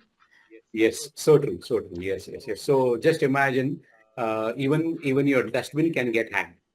Yes. Okay. Yes. Okay. So Okay. I think let's continue for a few more minutes. I can see that there are a lot many questions. Yes. Neither Preeti and myself are able to handle those answers. And this is the lovely part that shows that you guys are so engrossed in the topic. And it's lovely. I'll come back to you with more of your answers in the next 15 minutes. I think there was one question on Kali Linux. I will definitely answer that also. But let's see if I can cover some more of my topics before I hit back on those answers. Let's talk about phishing and cyber frauds. Today, most of the criminals are using phishing attacks. So what is phishing? Phishing is not catching fish. Phishing could be, and cyber frauds are like, hacking you without using computers. So how can I find out your password? There's a very simple way that I can find out your password, my dear friends. This is how I can find out your password. While you're typing your password, I'll look behind your back. It is called shoulder surfing. Or even while you are typing your ATM pin code, or while somebody is using their pattern locking, we can see your password. Now here, what you need to do is you can see what this lady is doing. She is covering her hand on top of what she's typing. So now this guy who's sitting behind her cannot see the password. So this is what you should do. If you feel that somebody is peeping over your shoulder, please make sure that you cover your hands when you're tapping that 4-digit PIN code. Otherwise, that can be getting very, very risky. All right, let's talk about chain messages. How many of you have received a message that says something like this? From Saturday morning, WhatsApp will become chargeable. If you want this kind of blue tick, if you don't want to pay, you have to send this message to 10 people. Otherwise, WhatsApp will start billing you next month. Or it could be a message coming from Jesus Christ or Sai Baba or Krishna or Shiva or any God. And that message says one thing, you know what? God has seen you struggling and now God is sending his blessings. So please do send this message to so many people. If you don't send this message to 20 people in the next 20 minutes, you are going to have 7.5 years of bad luck. So, or it could be a message either coming from gods, or it could be a message coming from ghosts. So I had this message coming from a ghost saying that my name is Teresa Fidalgo and I died 27 years ago. Ouch. Now that is scary, right? Just imagine I'm getting a message from somebody who died 27 years ago. Okay, now already I am starting to get an heart attack. On top of that, she's saying that if you don't send this message to 20 people in the next 5 minutes, I'm going to sleep by your side forever. Now, I don't like the idea of, this ghost sleeping next to me. So just to be on the safer side, I'll not send it to 20 people. I'll send it to 25 people. And she's also in the end, she's giving a warning saying that you better send it to 20 people. If you send it to 19 people, then you will be cut into 5 pieces and you will die in one day. Of course, if I get cut into 5 people, 5 pieces, I'm definitely going to die. And that's basically, you have to make sure that you send it to all 20. So when you get a message like this, what are we going to do? Okay, remember, these messages are not from God. This message is not from a ghost. They are using the names of a ghost and a god to scare you. Okay, because remember, if a god or a ghost wants to get in touch with you, they do not need WhatsApp. They definitely do not need the internet. There are other ways that they can communicate with you. So do not worry. It is absolutely safe for you to delete this message. You don't have to worry about this happening to you. Died from not forwarding that text message to 10 people. Do not worry. This is not going to happen to you. All right. So I hope that is clear. these messages are coming from chain forwarders, and the reason is they don't want to hack only one person. They want to hack a chain of people, and they want that many, you can say, contact details. So let's now talk about one of the most happening things on the planet. What is the most happening thing on the planet? Cybersecurity is very happening. The big data is very happening. What is the third most happening thing on the planet? Artificial intelligence. Let us talk about AI, artificial intelligence, and how AI is used for committing cyber frauds nowadays. So unfortunately, we live in a world of ChatGPT. If you want to do your homework, what do?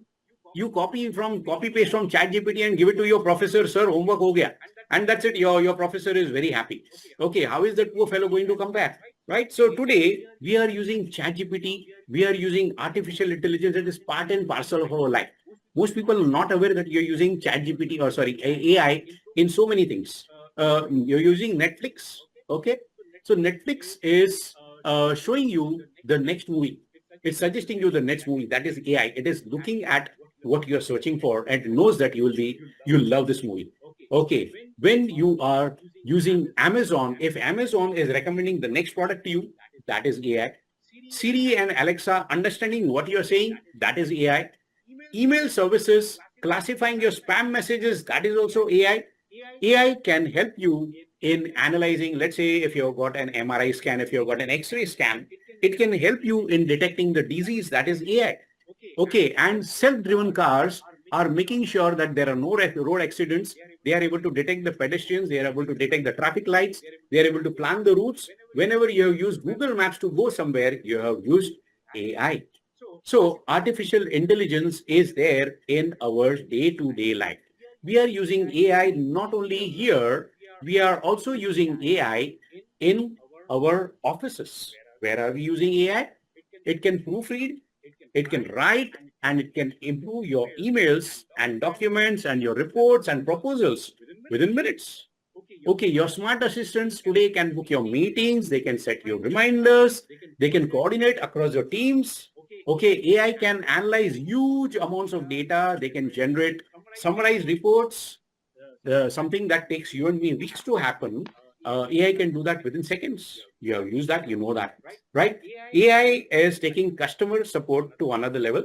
Today, we have got chatbots to help you resolve the routine issues instantly. We have got AI to streamline repetitive processes so you can focus on high value work. So in short, AI is everywhere.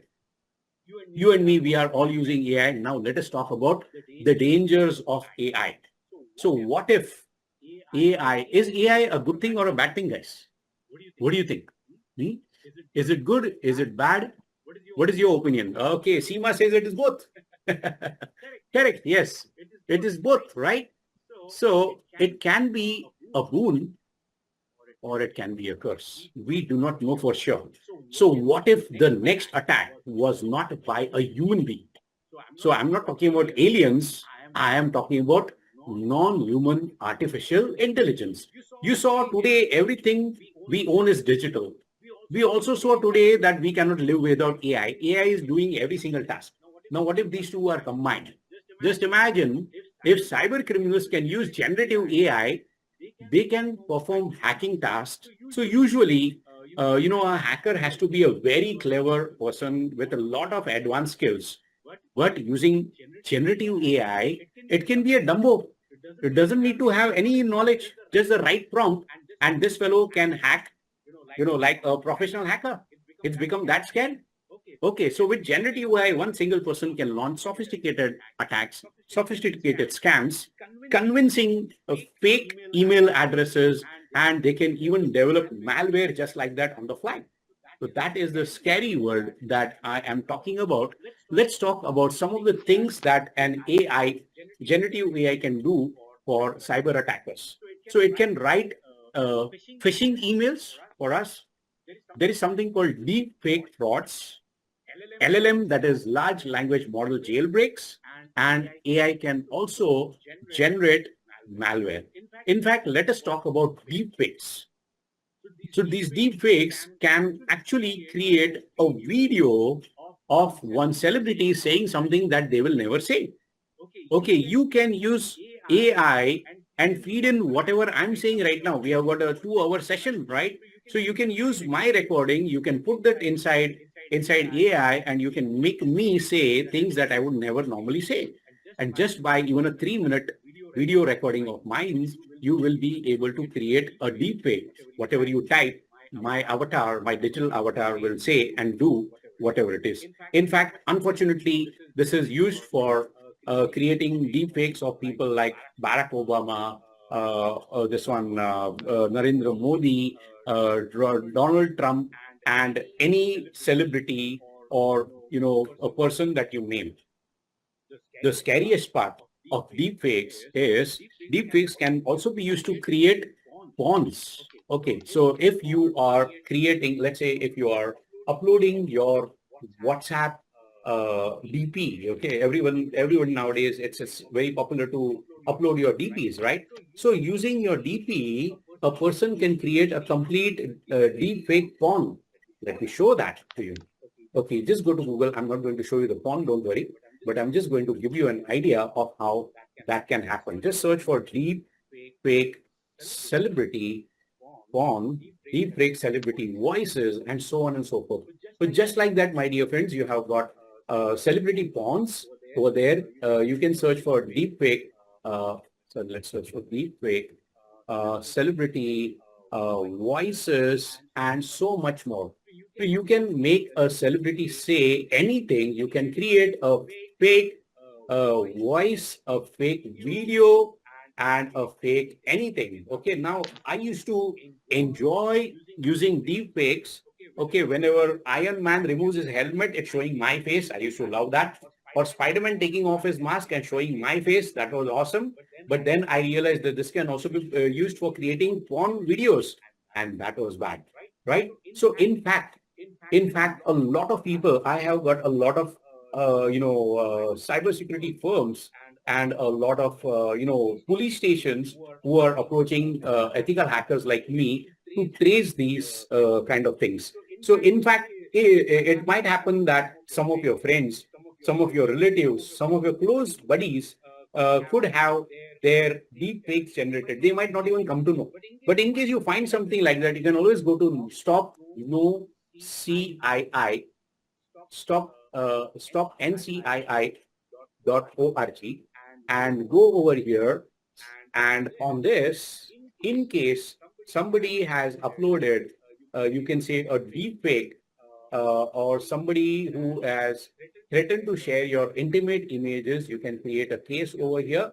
You can stop that and you can register a complaint right here. Okay, I'm sharing this link in the chat box, guys, so that you guys can interact.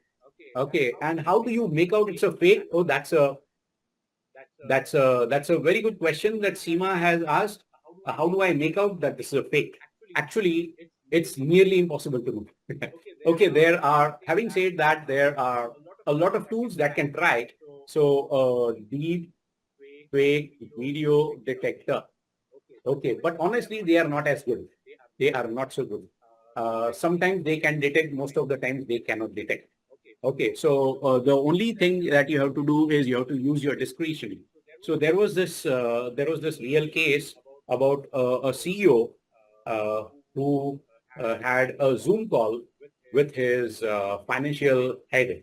So he made on a Zoom call, this is the boss speaking. The boss is telling the financial head, please transfer 40 crores in so and so account. This guy never doubted because it looks like the boss, talks like the boss, everything. He transferred the money. And next day the boss is coming. Why did you transfer this money? Who is this person? He said, boss, you told me to do that. Luckily, luckily this, guy, uh, he had this recording. Okay. Okay. Madhura Raj, can you just hold on 1 minute? Let me finish this. Okay. So this guy, what he did was he showed the boss the video recording of Zoom, and that is how they came to know that this was a deep fake. Okay, so this is guy looks like the boss, talks like the boss. You cannot find out. So the question is, how do you find a deep fake? The answer is very simple. Talk to that guy. Okay, there are a lot of things that a deep fake cannot do. Okay, there are a lot of replies that it cannot give instantly. So if you talk in the routine way, you cannot be caught. But if you talk in an abnormal way, you can easily be caught. Okay, so because the deep fakes, when I'm talking, I cough. Okay, or maybe I'm sniffing, I've got a cold, or maybe I am pausing in between. Maybe I am what sometimes I fumble a little bit. A human being does that. A machine is too perfect. The answer is so perfect that you cannot just they are flawless, and that is how you can catch them.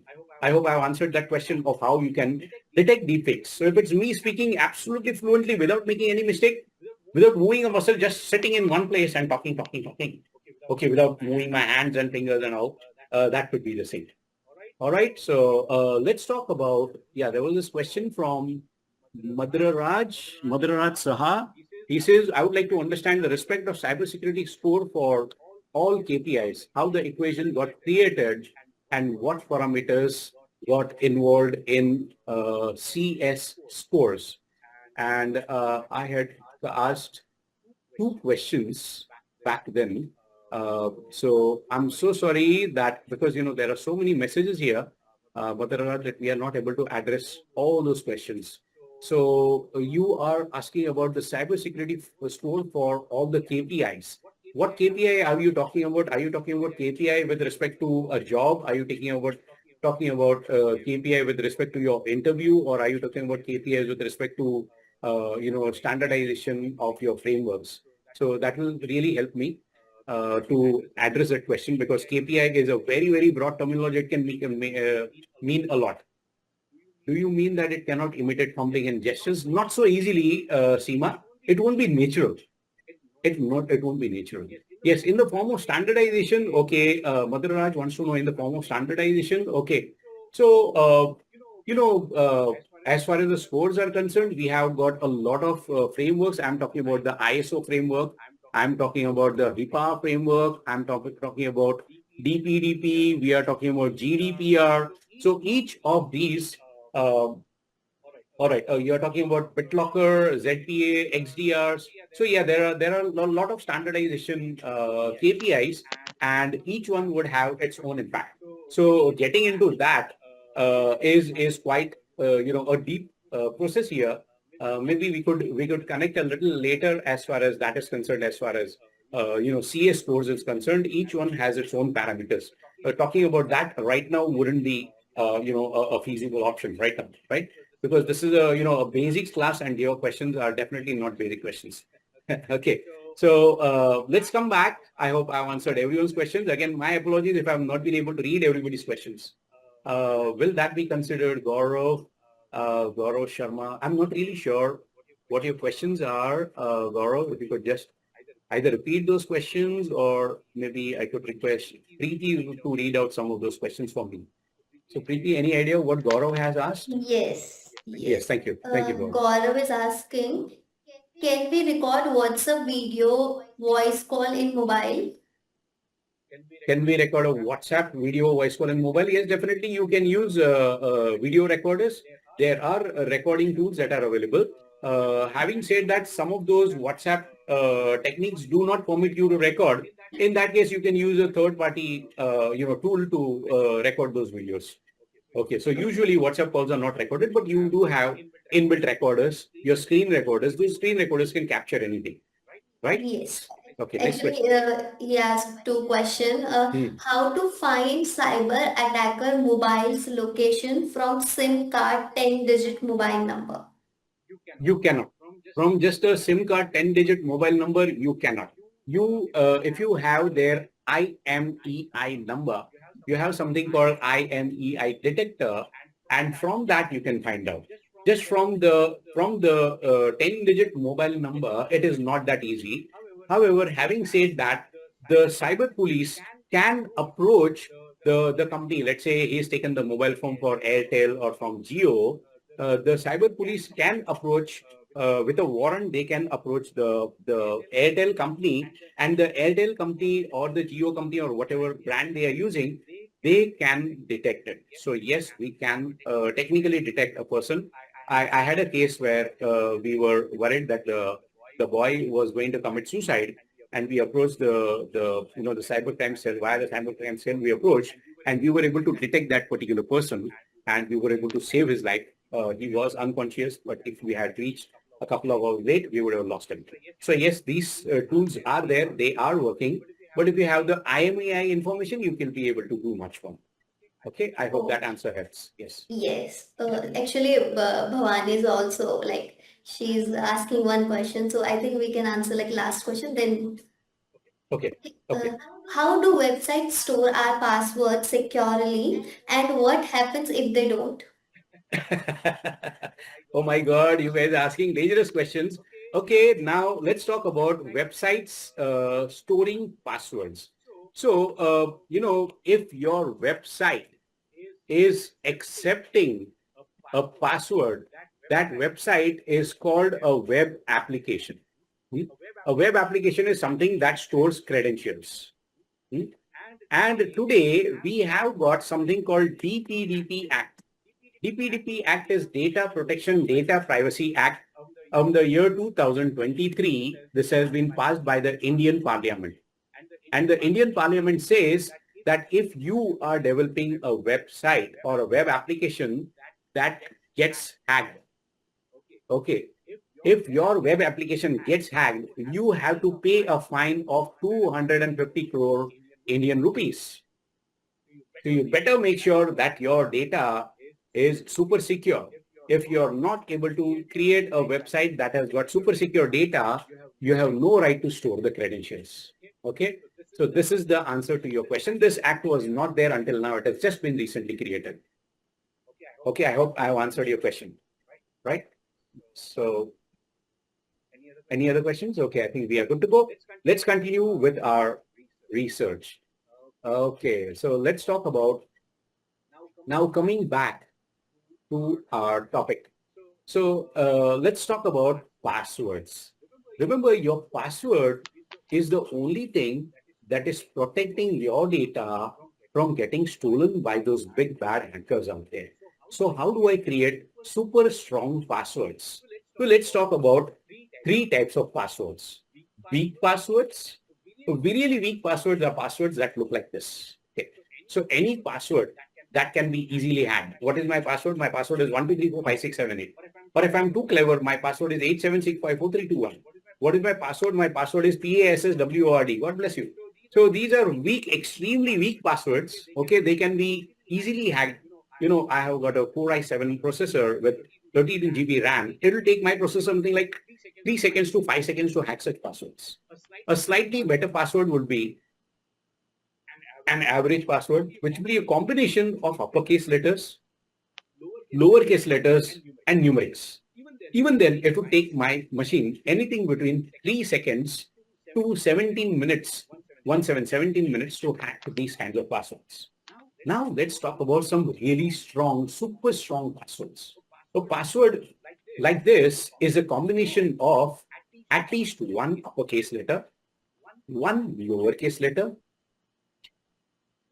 at least one special character, and at least one numeric. So this particular combination should have a minimum of 8 characters or more. If you create a password like this, a combination of uppercase, lowercase, and special characters and alphanumerics, these kind of passwords would take anything between now depending here's the chart. So if it's an 8-character password, a numerical password will be cracked instantly. Uppercase password or a lowercase password will be hacked within 2 seconds. Here, it would take 6 minutes to crack an alphanumeric password, and it would take 5 days for me to crack the password with special characters. If it's a 10-character password, it would take me 2 years. If it's a 11-character password, it would take me 330 years. A 12-character password would take me 50,000 years, and 12-character password will take me how much? That's 8 million years, and so on and so forth. So it can go all the way till infinity for me to crack much, much, much more complex passwords. So try to create really, really complex passwords. That would really help. Okay, a few minutes ago, somebody had asked, excuse me, just bring some water. AI cannot do this. AI doesn't need to drink water, but I do. Till then, guys, we have one session feedback form. I would like to request everyone, guys, please fill it. It will not take more than a minute. Yeah, guys, requesting you to fill up that form, please. Thank you so much. Okay, now let's talk about web browser security. See, what is your web browser? Whether you're using net banking or whether you're doing time pass on Google or you're watching your Netflix series, you're using the web browser everywhere. Your web browser is collecting all the data from you. So how do I secure my web browser?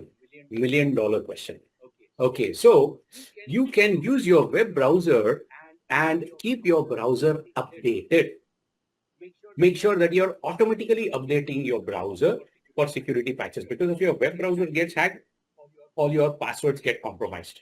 Okay, you should remove the plugins and extensions that are not necessary.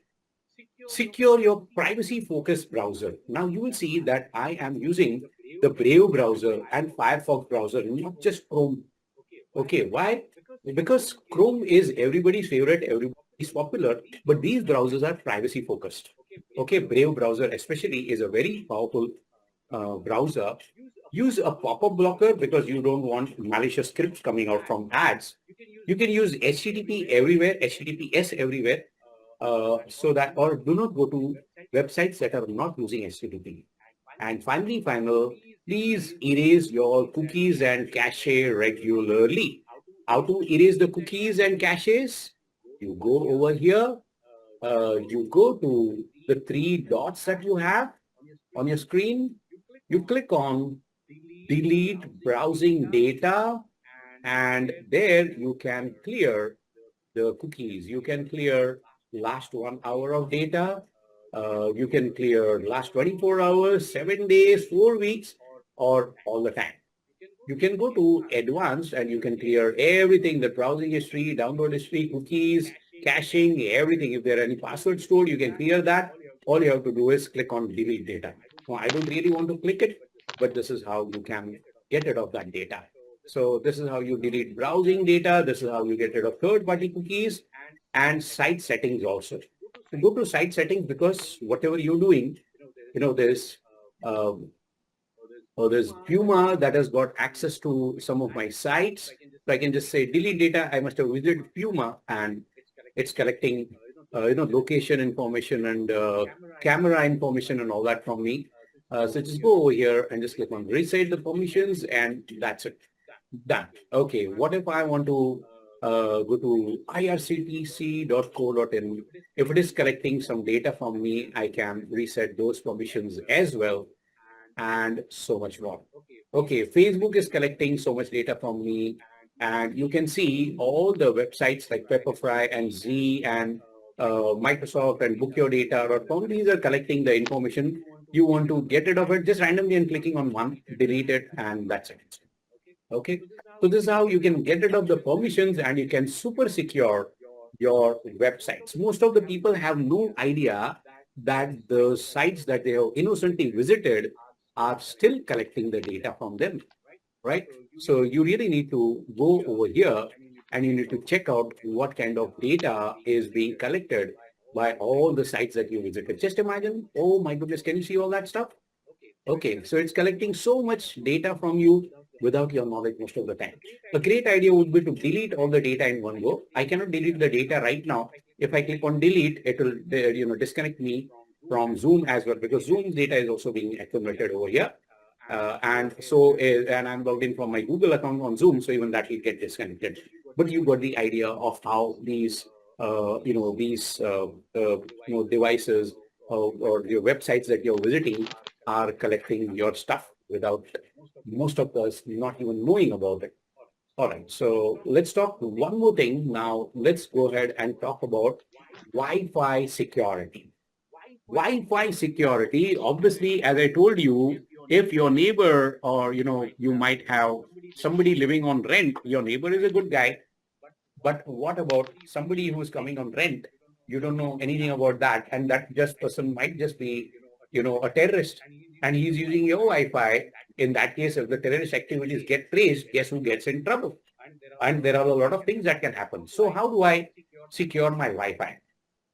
Step number one, change your default SSID. Do not use the same SSID that your company has provided. Put it to something unique that is exclusively for you. Okay, use strong and complex password for your Wi-Fi network. Earlier in the session, somebody said that we should change our password every month. That's a great idea, but practically nobody does that. You should be doing that. If you can do that, awesome. Next is if you have got a router that you own, you need to upgrade that router very, very frequently. Use a separate guest network. If you have a visitor coming and that visitor might be a hacker like me, you don't want to get into trouble. So you give a separate guest network for your visitors. But that also answers the question that somebody had asked earlier about Starbucks getting hacked. Okay, or Starbucks or public Wi-Fi getting hacked. So Starbucks and public Wi-Fi, they have got network, a special visitor, network, and they are only allowed limited things. They are not allowed to go into a lot of sections. There are a lot of bans and restrictions, and there are only a few sites that they are allowed to go. Over and above that, if you are going to, this one, you have to register with your mobile number. So in case something happens, they can still catch you via the router. They can come to know that it was you who did that. So you have to be very, very careful about that. Okay, limit the number of connections that are connected through the MAC filtering. So whenever you are attaching your router, every device that is connected should be connected via the MAC address. So in that case, your neighbor cannot steal it. Okay, next is, let's talk about firewalls. You should be having firewalls, you should be having intrusion detection, you should be having the intrusion prevention systems and all that. You can monitor your connected devices. If there is any unknown device that is sitting on your network, please avoid that. Reduce the Wi-Fi signal strength. If it is going very far beyond your property, you don't want your next door neighbors to be able to access your Wi-Fi. And you should be using a good VPN in case you are going to the, using the airport Wi-Fi, if you're using the cafe Wi-Fi, if you're using the public hotspot Wi-Fi. Well, let's say you're checking into a hotel room and you want to use their Wi-Fi, please use VPN over that so that you do not, your data does not get compromised. Disable Wi-Fi, switch off your Wi-Fi when you're not using it, and avoid auto connecting to open or unknown networks. Okay, if you do these best practices, my dear friends, I'm sure that you will be very, very secure. One last thing that I want to talk about before we handle the balance of the questions is phishing and online frauds. Let's talk about that now. So what is phishing? Phishing is creating a website that is fake, but it looks just like the original website. Let me give you some examples. Now, which website is this, guys? It looks like Google, but it is not Google. Yeah, you know that this is not Google. It's a fake. Okay, it's a fake. Right, it's a G-O-O-G-1-E. It is not G-L-E, it is G-1-E. And that's why it's a fake website. So what people do is they use this. This is called typo spotting. This is called domain spotting. It looks like the original website, but they are manipulating you. Okay, now what's wrong with this website? It is camel.com. It is not gmail.com. Again, check the spellings. And you know what? Most of the times you cannot find out. How about this one? This looks original, right? Facebook.com. That's the correct spelling? No, it's not. It's a triple O. Instead of a double O, that person has put a triple O in there. All right. What about the next one? So here you can see the difference between this one and this one. Maybank2u.com and this one. You can see that they have put a acrylic A in the second one. The first one is the original one, citibank.com, and this one is a fake one, right? They look completely original.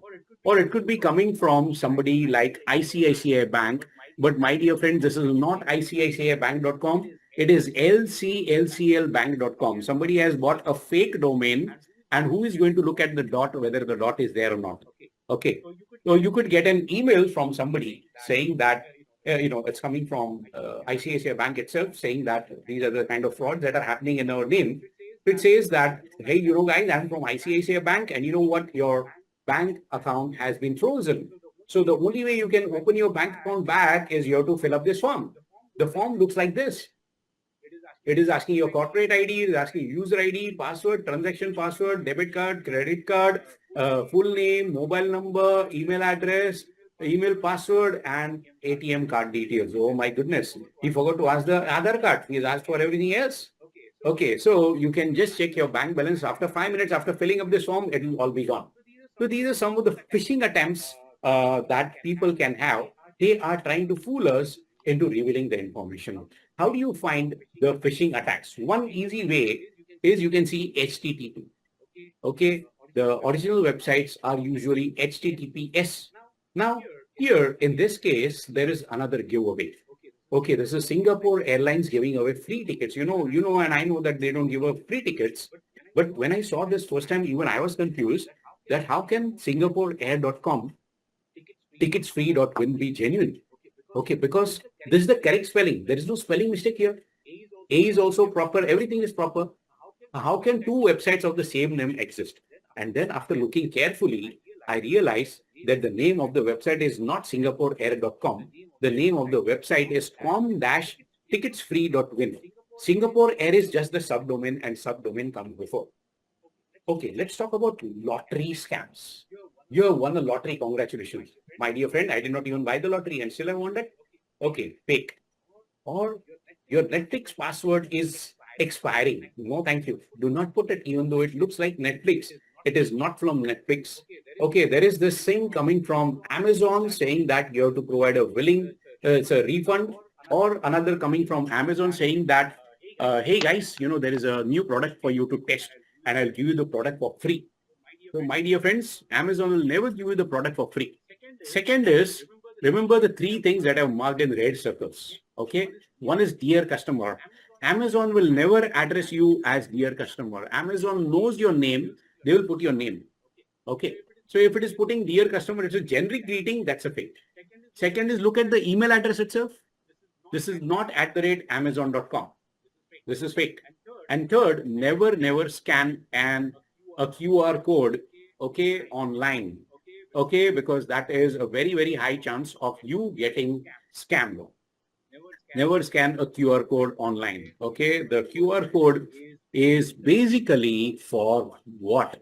Okay, QR code is for receiving money, never for giving money. Okay, so it's a myth. Okay, if somebody is telling you scan the QR code and you will get money, do not scan it. A QR code only takes money from you, does not give you money. Okay, that is always a fake. So people who are saying that I will give you money by scanning the QR code, they are liars. Run away from them. Okay, next is phishing. How to detect the phishing? First, look at the email address. This is unofficial. Look at the greeting. This is generic greeting. They have not mentioned your name. And third is never click on the URL if you're not sure. Just hover your cursor over the URL and it'll show you that this fake URL looks like an original one or a fake URL, right? So that's how you can identify whether it's real or fake. Look at the unsolicited emails attachments and you will see that this is unsolicited. Do not open such emails. Okay, let me just skim through. I just want to show you one last thing before we wind up and cover up those questions. So here, how to spot a fake SMS? This is a question that many people ask me. Sir, please show us how to identify fake messages. So this is a perfect slide. I really want you to take a snapshot of this slide. Okay, if you are looking at dash P, P means promotional messages from company. This is genuine. Dash S for service messages. Okay, dash G is for government messages and dash T is for transactional messages from banks. If there is nothing written after dash or if there is no dash there, that means this is a fake. It is a very high chance that this person, unless you trust that person, this person may not be genuine. But there are a lot of rounds. There are a lot of people doing rounds saying that, congratulations, you have won a lottery. Congratulations, you got your dream job. Or there would be, messages saying that you will be able to, earn a lot of money just by watching YouTube videos? You know the answer. Okay, if I could just watch YouTube videos and become a millionaire, my dear friends, I would definitely not be spending a lot of my time doing cybersecurity. I would just be happy watching videos. It's a complete scam. Please do not believe those people. Okay, you just have to sit, work from home, and you can mint money from home. I wish life was that simple. Okay, so please do not trust these people when they are saying, something that is too good to be true. And how to identify a fake message. Most important slide. Okay, check the sender's number. Never click on an unknown link. Okay, first verify the sender's number. Is that sender a genuine person or a fake person? Second is never click on an unknown link. Okay, so if you are not sure of the link, you type it manually in the browser. Go to the browser and type it manually. Do not click. Okay. Third is banks will never, never, never ask you for the passwords or OTP by message or by phone. Do not share your OTP with even your best friend because you don't know whether it is your best friend or whether it is AI speaking. Do not trust them. Okay. Unless you can see that person next to you, that is different. But do not trust them online. If the link looks too strange, do not click on it. Okay, call your bank. If there's a message coming from an unknown number saying that what your account has got blocked, come on, immediately read out the OTP. You can tell them, okay, you keep the phone. I am calling the bank from the number that I know. Call the bank from the number that you know, and then let us see if that bank is still saying the same thing. If the bank is still saying the same thing, please go and walk to your bank. Go to that branch, but do not give them the details online. It is very, very dangerous. Do not trust them. Okay, when in doubt, call somebody who is a cybersecurity aware person or a trusted family member who knows this. Especially, I'm talking about the senior citizens. Senior citizens do not know a lot of stuff, and it is better for them to talk to somebody who understands technicality. And the last and the final thing, if they are creating a sense of urgency, pay your electricity bill right now. If you do not pay it right now, I'm going to disconnect your electricity. If you don't pay your gas bill right now, I'm going to disconnect it. If you don't pay your mobile bill right now, I'm going to disconnect it. If you do not immediately give me the OTP, your bank account will be frozen. They are trying to scare you. They are creating a sense of urgency. They are not giving you time to think. If they are scaring you, especially, digital arrest. Okay, you have committed a crime. You have got a parcel, and inside that parcel, there were drugs found. Okay, so do not get scared. You did not do anything. You are an innocent person. Nobody can touch you. Okay, so remember, the first thing is do not feel scared. Take a deep breath, do a little bit of yoga, cut that phone and contact somebody. If that person is saying, I'm from the police, tell them I'm willing to come to your police station, but I'm not willing to talk to you on the phone. Okay, this is how, if you do these things, believe me, guys, you will be protected. Okay, that's as far as our session was concerned. Now let's see if I can answer some of your questions. So please go ahead and ask your questions now. Preeti, if you can handle those questions, please. Sure, sir. Thank you, Actually, we Preeti. have so many questions. We won't be able to answer all the questions, but Okay, let's I'm so sorry, guys. I'm so sorry, guys. My humble apologies, and that shows your love, my dear friend. Maybe we'll have one another session in which we'll have a lot of other doubt solving. So Preeti, whatever you can read, it's okay. Thank you. Yes, yes. please. Okay, so Akash is asking, sir, why are normal people so easily hacked in today's digital world? So that's a great question. In fact, the answer is simple because of the lack of awareness. Okay, people are not sure. Till this date, did you know how you can be hacked? See, there are so many ways. And my dear friends, I have only covered the tip of the iceberg. Okay, so there are so many ways in which you can be hacked. Awareness is one thing. And we should be thankful to shine.com for arranging such a workshop for all of you, all your benefits, so that you are becoming cyber aware. And we are telling you that you promote this to as many people as you can so that others can also become cyber aware. So thank you for asking that question. Next one, please. Okay, Sai Krishna is asking, even we were secured, then what is the use of the cyber security if it is only a myth? If it is only a myth, no, no, no. Remember, cybersecurity is not a myth. My bank account does not get hacked, but thousands of people's bank accounts do get hacked. Why? Because they are not cyber aware. I never said that cybersecurity is a myth. I said privacy is a myth. Privacy is a myth. Okay. Hmm.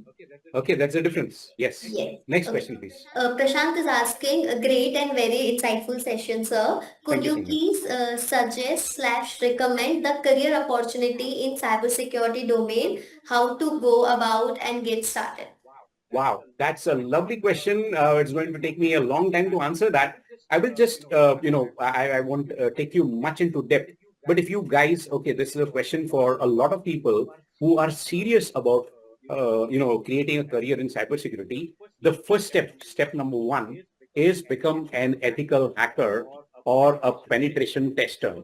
So there is a lovely course called CEH, Certified Ethical Hacker. Okay, you can do this.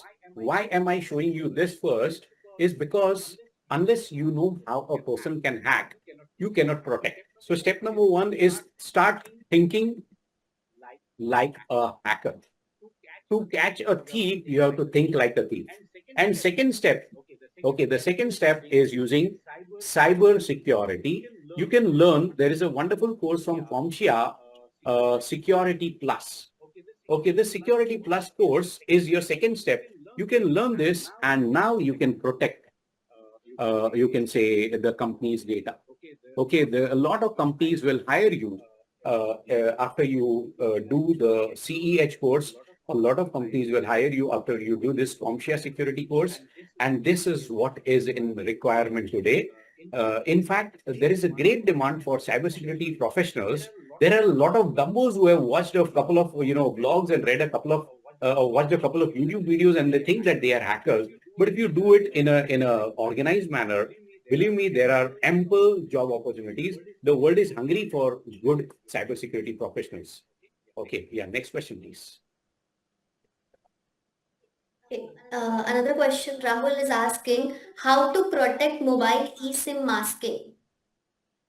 All right, protecting your mobile. There are a lot of ways of protecting your mobile. One easy way is for you to download some quick heal total security solutions. There are some free apps and there are some lovely paid apps. Quick heal also has, right now a recent AI launched tool.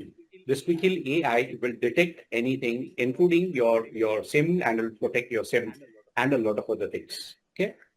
Yeah, next question, please. Okay, Akhil is asking, so I have a question. Shouldn't we click or on anything of value that show is free? Since I got a call from someone. Okay, so he also got a call from someone calling from Shine also. Okay, wow. So Okay, so that's it. So it's very difficult to prove whether it is genuinely from Shine or not. So what yes, the solution here is, my dear friend, you first check the spelling of shine.com. Okay, the logo anybody can create. I can create the fake logo in just a minute and give you. correct. The point is you have to check the spelling, or better still, you go to shine.com's official website by typing it in on Google and going to there, go to the contact us section and contact the people there. Hey guys, is this really genuine? If it is genuine, those people will respond. If it is not genuine, they will tell you that please be aware this is a fake. Okay. This applies Yes. for anything, not just shine.com. Okay. Yeah. Madhuri is asking, how is artificial intelligence impacting the cybersecurity landscape? Okay, wow, that's another hour's worth of answer, but I'll just give you the answer in 2 minutes. Artificial intelligence is, as I told you, it's a boon also and a curse also. I showed you the curse part. That means you can use it for hacking purposes. Now, AI is also being used by cybersecurity professionals. So remember, a cybersecurity professional like me has to go through huge amount of data. Oh my God, this has happened, this has happened, this has. It will take me weeks to understand that something like this has happened. Now I can feed it into AI and AI can tell me in real time that, there is a hacker who is about to attack our security. It will take me 2 weeks to find out that the attack, and by the time 2 weeks have already happened, the attack has already happened. But AI can tell me in real time. That's because humans cannot analyze that much data, but AI can. So yes, we can use cybersecurity. Again, it's a two-edged sword. We can use cybersecurity and AI together, or we can use cyber fraud and AI together. It just remains to be seen in which side AI wins. So is the evil side winning or is the good side winning? Right now, it seems that the evil side is, on the better thing. But with people like you and me, in this world, I'm pretty sure that we also will win someday. Good will win over evil. I have this confidence. Okay, someone is asking where do we get the book written by you, sir? Oh my God, I'm a very easy person to find. You can just Google my name. You'll find, I have written the books. And as of right now, I think that book is under the second edition. So I don't think the editions will be available. I have written a book for the Pune University, Ethical Hacking and Cybersecurity, but that's not available online. And there are a lot of books of mine that are under publication. So maybe in the next 3 months, you will see a lot of my books coming out there. And that's about it. Thank you so much for asking me that question. Yeah, for that update, you can follow, sir. He will update. Oh my goodness. Thank you so much. Yes. Okay. Okay. Another question: how important is programming knowledge in cybersecurity, and which Okay. knowledge should I focus on? So that's a great question. That's a great question. You know, right now Python is in great demand. You should know Python. You should be knowing C++. C++ is making a comeback, and there are n number of AI tools that you can use. Even if you have zero coding knowledge, you can still become a very good cybersecurity professional. So, you know, some people are very good at usage of tools. Some people have got very good coding background. It's okay, even if you don't know a single line of coding, you can become a good cybersecurity professional. But however, you should be having at least A plus and N plus basic knowledge. So if you do have that, you can become a good cybersecurity expert. Okay. Let's take last question. Okay. Okay. Bhavani is asking, what's the actual difference between virus, worm, and Trojan? Okay, okay. Right. Let's talk about Worm and Trojan. virus, worm, and Trojan. All right, great question. So virus, all three of them have got bad intentions, one thing. So all three of them are categorized as malware. Now virus needs to be opened to spread. Hmm? Worm spreads automatically. So it does not require any human intervention. It starts spreading on its own. If I give you a pen drive, as soon as you plug in the pen drive, the worm will spread on its own. You don't need to double click it. You don't need to open it. You don't need to do anything. If you visit my website, automatically this worm will start spreading into your computer. It's that dangerous. So virus is less dangerous. Worms are much more dangerous because they spread on their own. And third is Trojan. Now, talking about the Trojan horse, if you know the story of Trojan horse, so Trojan horse was a battle between the Greeks and the Troy. The Greeks were not able to conquer Troy. So what they did was they pretended to run away leaving behind the wooden horse. Okay, what happens? The Troys brought the wooden horse thinking that, okay, we beat these Greeks. And they then went to sleep in the night. The Trojan horse opened, and from the Trojan horse came out the soldiers. They opened the gates, and the Greeks were able to conquer Troy. That is the story of the Trojan horse. You know the story. It is in your history. Now, over here, what is a Trojan horse in our computers or in our mobile phones? A Trojan horse is a useful looking program. Okay, it could be a game, not a game, free game. Okay, free video, free music, free so and so. Along with that comes a free Trojan horse. It is allowing entry inside your computer, just like the Trojan horse did. I hope I've answered your question. Virus, worms, and Trojan horse. Okay. Yes, thank you. Thank you so much, sir, for Thank you so answering all. much. Yes, thank you. So, before ending this insightful session, I have like one last question. Like, Okay. any piece of advice you would like to give future cybersecurity officers Okay. who want to Okay. learn it? Okay, for everybody in the class, guys, let me tell you honestly, the world needs good cybersecurity professionals.